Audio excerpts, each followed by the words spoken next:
jau kelintas kartas mes sveikiname su portalą keliudina.com lankytojais.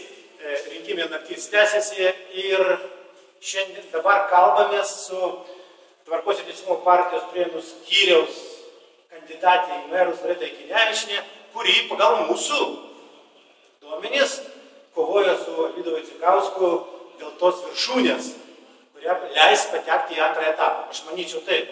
Iš pirmo etapo, kaip duomenys rodo, kad nepraeit du merai. Tai, ponia, ar šitie rezultatai, kurie jūs žinot ir mes galėsim žinom, ar jie jums tikėtini, netikėtini?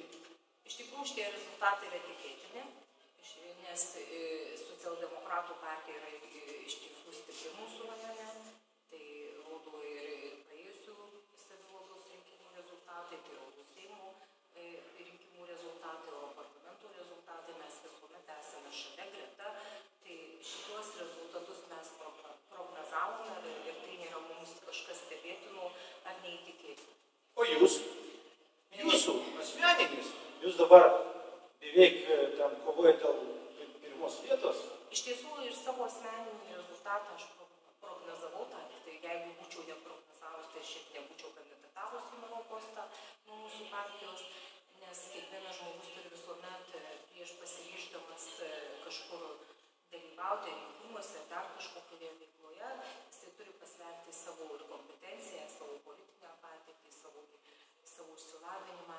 Ir aš manau, kad tai buvo prognozuotini dalykai ir be abejo mes prognozavome rezultatus, todėl kad mes turime stiprią komandą ir ta komanda įrodys savo rezultatus mūsų kai kuriuose apylinkėse.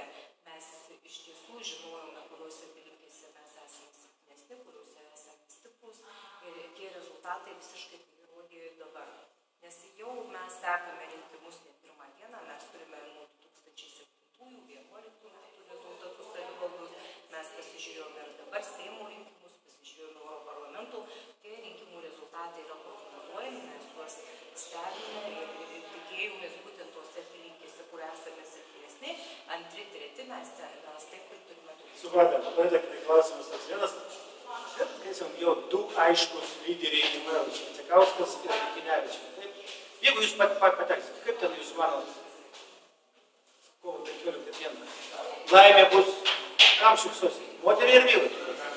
Aš norėčiau, kad šypsotųsi laimė moteriai, nes tai yra natūralu, tai yra istoriniai merų rinkimai ir Prienų rajone jų nelaimėjusi yra moteris, aplamai mere nelaimėjusi moteris. Be abejo, tie rinkimai yra... Rezultatai jų priklausys, manau, nuo to, kiek įdirbio mes ir kiek susikalbėjimų su žmonėmis ir pasitikėjimų užsitarnausime būtent mūsų Prienų rajono gyvenimą. Nu ką, reikim toliau naktavuoti, laukti galutinį rezultato, nu ir iki kitų susitikimų. Ačiū. Gerai. Ačiū. Iki.